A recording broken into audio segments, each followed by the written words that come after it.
네, 글로벌 시장 상황도 살펴보겠습니다. 고웨스트 이지호 기자와 함께합니다. 이 기자, 오늘 키워드 바로 보죠. 네. 네, 오늘 키워드 원전의 부활입니다. 우리나라뿐만 아니라 지금 글로벌적으로도 원전 건설 재개되는 흐름이죠. 네, 어제 이 시간에도 우리나라 사례에 대해서 좀 말씀을 드렸지만 미국도 그렇고 전 세계의 트렌드가 바로 원전의 부활이라고 할 수가 있겠습니다. 일단 뉴욕타임스의 기사를 먼저 한번 보시겠습니다. 기사 보여주시죠.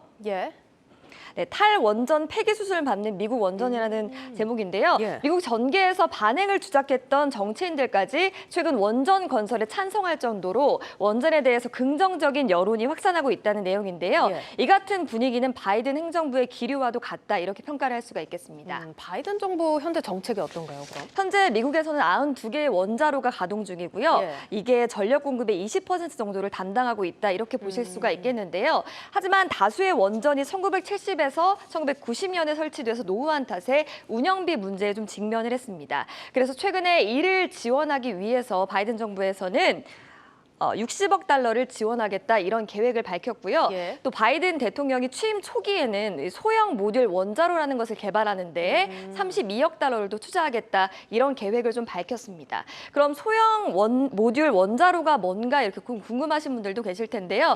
이 대형 원전과는 좀 이런 차이가 있습니다. 다시 말해서 비용이나 성능 안전성 측면에서 대형 원전보다 좀 유리하다, 이렇게 평가를 받고 있는 차세대 원전이다, 이렇게 볼 수가 있겠습니다. 알겠습니다. 미국에서도 투자를 좀 많이 늘리고 있는 모습 좀 확인을 해봤는데, 미국은 사실 예전부터 좀 탈원전 기조가 이어져 온 걸로 알고 있는데 분위기가 많이 바뀌었네요. 네, 맞습니다. 일단 말씀하신 것처럼 미국에서 원전은 1990년대 이후로는 사양 산업으로 좀 취급이 됐습니다. 일단 미국 스리마일 섬에서 발생한 원전 사고 때문에 원전의 위험성이 드러났고요. 이후에는 역대 최악의 체르노빌 원전 사고까지 있었죠. 그래서 미국을 넘어서 전 세계적으로 원전에 대한 우려가 확산됐던 계기였다, 이렇게 볼 수가 있겠는데, 탈원전에서 이렇게 갑자기 친원전으로 기조가 바뀐 것은 최근에 일단 별다른 원전 사고가 없었기도 하고요. 무엇보다 중요한 것이 탄소 중립이라는 목표 때문이라고 할 수가 있겠습니다. 2050년까지 온실가스 배출량을 제로로 만들겠다, 이렇게 얘기를 하던데요. 네, 맞습니다. 그러니까 탄소 중립을 실현하기 위해서는 태양광이나 풍력, 조력 같은 기존의 신재생 에너지만으로는 전력 수요를 감당할 수 없다라는 판단이 있었던 건데요.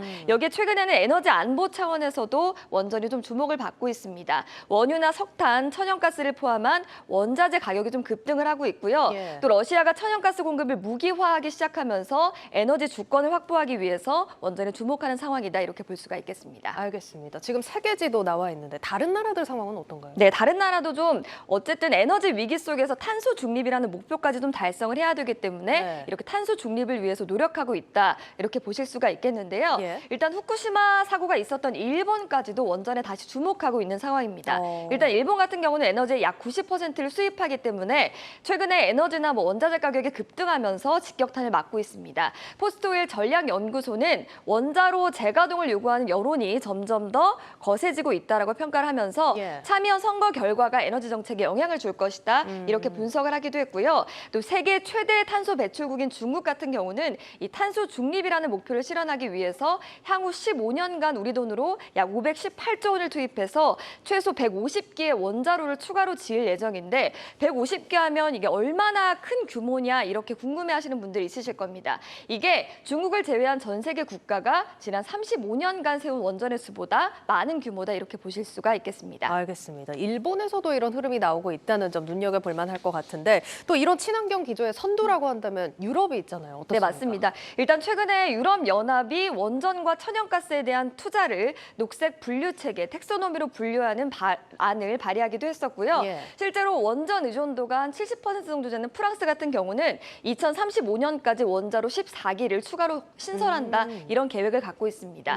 또 영국 같은 경우도 마찬가지입니다. 일단 2035년까지 전력 구성의 25%를 원전으로 달성한다는 계획이고요. 체코 역시도 2020년 원자력 비율이 37%였는데 이걸 46에서 58%까지 끌어올린다는 계획입니다. 알겠습니다. 전 세계 기조가 이렇다라는 상황 짚어봤는데 그럼 시장에서 투자에 대한 관심 당연히 높아지고 있겠네요. 네, 특히나 원전의 원료라고 할 수 있는 우라늄 가격이 좀 상승하면서 이 관심이 좀 높아지고 있는 상황인데요. 일단 대표적인 것이 우라늄 채굴 및 재련 기업들을 담고 있는 상장 지수 펀드라고 할 수가 있겠습니다. 미국 증시에 상장된 ETF 가운데 대표적인 것은 글로벌 X가 운영하는 글로벌 X 우라늄 ETF, URA라고 할 수가 있겠는데요. 일단 캐나다 업체인 카메코가 22%가 넘는 비중을 차지하고 있고요. 또 우리나라 가운데 대우건설이나 두산중공업 같은 기업들도 일부가 포함이 됐고요. 총 보수는 0.69%로 평범한 수준이다 이렇게 볼 수가 있겠습니다. 또 다른 ETF 상품들도 있나요? 네, 맞습니다. 일단 지금 URA에 대해서 설명을 해드렸고요. 또 다른 상품이 있어서 가져와 봤는데요. 노스쇼어 글로벌 우라늄 마이닝 ETF와 또 바네크 우라늄 핵에너지 ETF가 있습니다. 일단 노스쇼어 글로벌 우라늄 마이닝 ETF 같은 경우는 URA와 구성 종목이 좀 비슷하다 이런 특징이 있지만 총 보수 같은 경우는 0.85% 수준이다 이렇게 좀 기억을 하시면 될 것 같고요. 이 NLR 같은 경우는 이제 우라늄 ETF임에도 불구하고 이제 석유나 전기, 가스 같은 유틸리티 업체들도 포함을 하고 있기 때문에 기존의 우라늄 ETF보다는 변동성이 적다라는 특징이 있고요. 역시 총 보수는 0.60% 수준입니다. 알겠습니다. 이렇게 ETF 상품들 살펴봤는데 저희가 직접 투자할 수 있는 방법은 없나요? 물론 있습니다. 일단 카메코 같이 아까 말씀드렸던 것처럼 우라늄 채굴 업체나 또 우라늄 중개 업체인 영국의 옐로우 케이크 같은 곳 아니면 유틸리티로 확장을 해서 전기나 가스 공급 업체인 듀크 에너지 같은 업체의 주식을 사고 파는 방법이 있겠죠. 알겠습니다. 그러면은 지금 말씀해주신 기업들 중에서 월가에서 유망하게 보고 있는 기업이 있을까요? 네, 카메코와 듀크 에너지 정도를 좀 꼽을 수가 있을 것 같은데요. 금융정보업체인 팁랭크에 따르면요. 최근 3개월간 애널리스트들은 카메코의 월스트리트 12개월 평균 목표 주가를 36달러로 제시를 했습니다. 현재 주가와 비교했을 때 70% 이상의 상승 여력이 있다는 뜻이고요.